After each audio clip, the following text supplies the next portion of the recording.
Okay, what we're going to move on to now is some tactics against the Screamer Council. One of the things that you may have read a lot on the Tinternet is many people kind of moaning about the power of the Screamer Council, and especially Tau players. So what we're going to do is we're going to give Tau a little bit of a treat. So the first one that we're going to look at is a tactic which we're calling the push-up, and essentially what you're looking at here is many Tau players, especially gunline Tau players, are used to sitting at the back and shooting some things off the board, but that cannot be the case against Screamers. And there's two reasons that you're going to want to do a push-up. Firstly, if you look here, we have the Screamer Council back again, and then we have kind of a Tau army, or maybe the remnants of a Tau army. We've got some Kroot, we've got a Riptide, we've got Wraith Knight, we've got jet bites, we've got 2 sky rays, and as I've recently found out, that's called a devilfish. There's also an ethereal hiding. Now what you're looking at here is, if this was roll dice and tie, for instance, you've got 2 scoring units, possibly a third that is in the devilfish. What a Screamer player will do, if you have got the threats of a Wraith Knight and a Riptide, which have got the potential to hold up a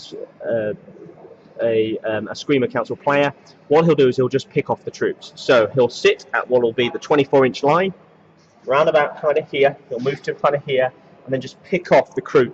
So that'll be one, that'll be the second turn, the third turn he'll take out them jet bikes, and so on and so forth. And then he'll wait till late, because he knows that them Fire Warriors have got to get out of that devilfish at some point. What Tau players, and actually many other players, can do is something which is called the push-up. Now the reason that the push-up is important, first off, if you have got something like Riptides or Wraith Knights that are able to hold off a Screamer Council, or definitely delay them for multiple turns, that is the first reason for a push-up. But the second reason is to do with the Grimoire, and if the Grimoire fails. At the moment, the Screamer Council is sat in mid-board, and when they're sat in mid-board, if the Grimoire fails, then what they'll do is they will use their boost, and they will boost back out of kind of range. So really, you're then just looking at the Sky Ray, but all of this kind of multi amounts of shots from the burst cannon and whatnot that can be there. If this was a burst cannon, for instance, it's not going to all be in range. It's only going to be the long distance stuff that's in range. So what you're looking to do is you're looking to push up and push up.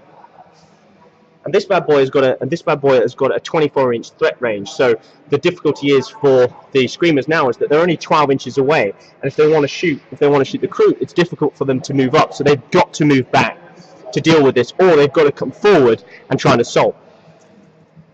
The weakness here as a Screamer player is you're looking at this, and that these two guys are too far apart. The reason being is that the Screamers could come in left, or they could go in right, and then they could just pick on one guy, and there's a chance that they breeze through them a bit quicker than when the Riptide can come forward. But if you've got 2 at the same time to go forward and charge, then it's a lot better. But you don't just stop there. You start to bring up more of the army. So this is a tactic to protect your troops.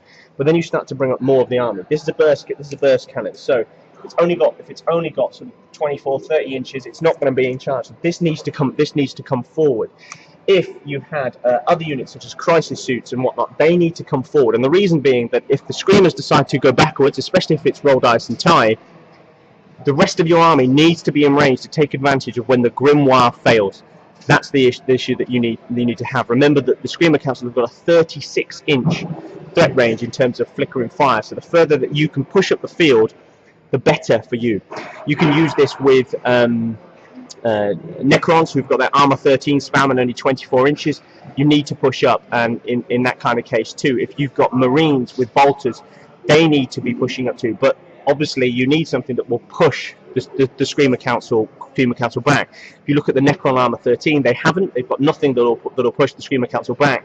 But it's important then that they push up but keep wide enough that they're not going to get multi-assaulted. Okay, the second tactic is called the Wraith Knight Dance, and this can be done with a couple of different units, but the best one actually to do this is the Wraith Knight, the reason being that the Wraith Knight is so quick. We already know that flickering fire, which is one of the main shooting attacks that the Screamer Council will use, is a 24-inch gun. It's strength 6, AP 4, and it's a witch fire.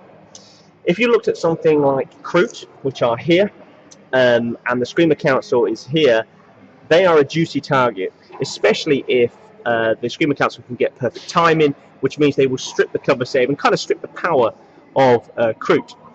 What you can do though is you need to tie these down. They can't just be, the Screamer Council can't just be walking all over the table the whole game.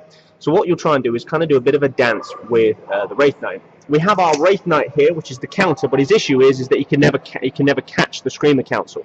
But what you are able to do is kind of play the averages and know that that is the case. So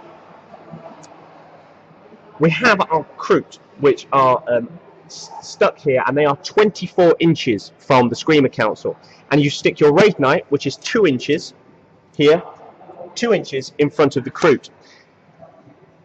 If the Screamer Council wants to shoot at the Kroot, they need to be within 24 inches. But you're not going to just stick your Herald up front and then put them within 24 to shoot. And the reason that you're not going to do that is because then obviously the Herald is taking the shots, especially if it is our Grimoire Herald.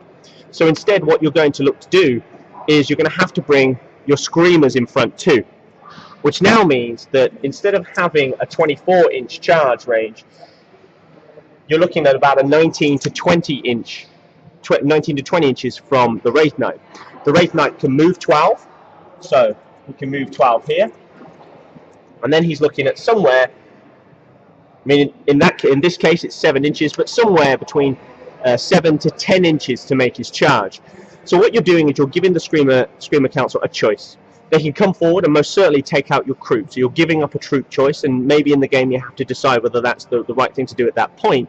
But by giving it up, you're giving yourself the opportunity to get into the Screamer Council with the Wraith Knight and tie them up, possibly for the rest of the game.